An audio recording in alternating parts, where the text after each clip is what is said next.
Welcome to reading the New Testament in original Greek with syntax analysis. We have seen in the last session Matthew chapter 2 verse 6, the fulfillment quotations, where the Christ is to be born in Bethlehem. Now, having heard Herod the king, his reaction is described in today's sessions. Matthew chapter 2 verse 7. Τότε Herodis λάθρα καλέσας τους μάγους εκρύβουσεν παρά αυτών των χρόνων του φαινομένου αστέρους. Then Herod secretly called for the wise men and learned from them the exact time when the star had happened. We're going to see here today, we have seen a Lathra where Joseph was secretly trying to release Maria, having realized that she's pregnant, right? The same word here occurs in Lathra. And we have the participle kalesas. We have seen it already, but we're going to discuss a little bit about it. And also ekrivosen, the first word that we have seen here. Parafton, so para has two meanings, and then we're going to see it here too. And also in the genitive forms of fenomeno, the phenomenon. So we have the English word, the phenomenon, or a phenomena, right? This is the word derives from. Okay, let's look at the syntax. Tote means then, at that time, specific time, then. Herodes, Herod, secretly. Kalesas is from the verb kaleo, and sas.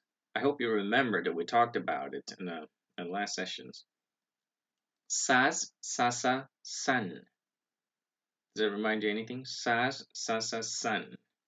It's a participle inflections that we have in the aorist, right? From the kaleo, kalesas, like having called. Now, who's the subject? The King Herod, Herodes. So that's why the kalesas is in the nominative case. So making the Herodes a subject of the participle kalesas. So having called secretly, having summoned secretly, who? Whom did he summon? Τους magus, the wise man, the magus. And now we have the verb excuse me, ekrivosen. It's from the verb akrivo. Now, in the future forms, as particular with the instead of the with the sigma, we have the sigma, but before the sigma, instead of the omicron, we have omega, and also it appears in the aorist as well. So we have, okay, let's see, you don't know the word nakrivo. Now let's just look at an ikrivosen. Now, what do you realize then here from this word? We have the ending, an. We've seen it so many times. And now the first syllable, ita. It could be, well, originally from there, but also it could be the vocal stretch. We've also discussed it many times here too. So let's look at, ita and ending. And also what we have before, sigma, right? The vocal stretch, the sigma indicates this is an aorist. So we know this is in an aorist form with the aorist ending also. Now, from the vocal stretch, ita.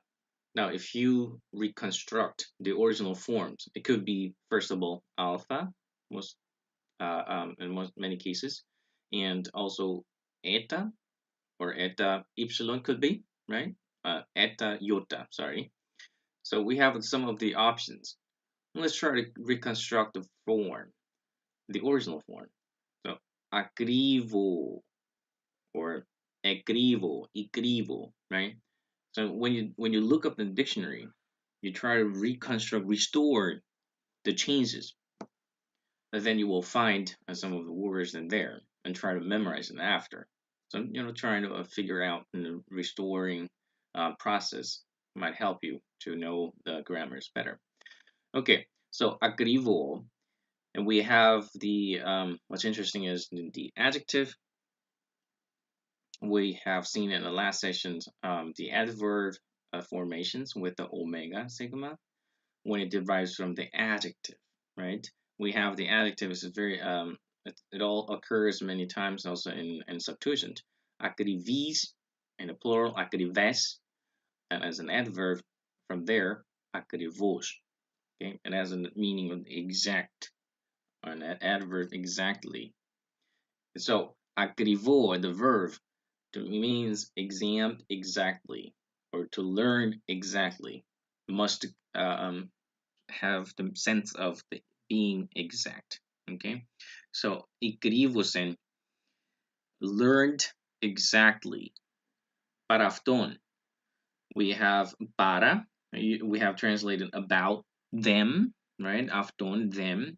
But para also has other meaning, two meanings, about or from, which befits the context here as from them, right? Learned something from them because we have the accusative following. Ton chronon, the time. What time?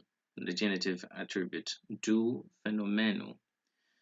Fenomenu is a participle forms in a genitive now here, but it's from the verb pheno. Pheno is very interesting because it occurs so many times in the New Testament too. But not only that, but also the form inflects in a very drastic way. The form changes. So try to remember these paradigms. Phaneo, Ephina, Pethina, Pephasme, Ephans, Ephanthin. If I give my hint as my tip, I usually recognize it with the phi and ni. So if you see some of the in an aorist, the perfect, and etc., with the phi ni in the short the word, I usually think of the first phano. So for example, phaneo. Over the iota it's gone. Also there is no sigma. We have this similar occasions from the very last sessions in verse 6. Bimeno, right? We have there from there bimano, bimano. So without sigma, and the iota is away, and we have here phaneo, right? And the epsilon omega also could be contracted in the Ionic in Greek, and it happens. So you could see phano in some of the Greek text. So phaneo and the ephina with a phi knees there, and also perfect phi knees there. And a perfect medium passive phi, oh, there's no knee. This the perfect forms. It's called dissimulation.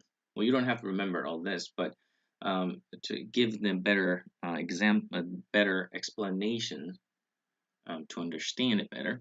So in the perfect form, there's it's called a dissimulations. The knee when it comes with the sigma, for example, say, and then it becomes sigma me.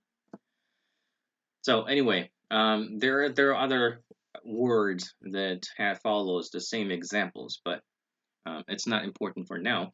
So in a perfect medium passive, we have technically phi ni, but it's dissimilated. So in an aorist passive with phi ni, we have two, a fun, right? Fun. So phano means to disclose or to bring it to the light, to appear, right?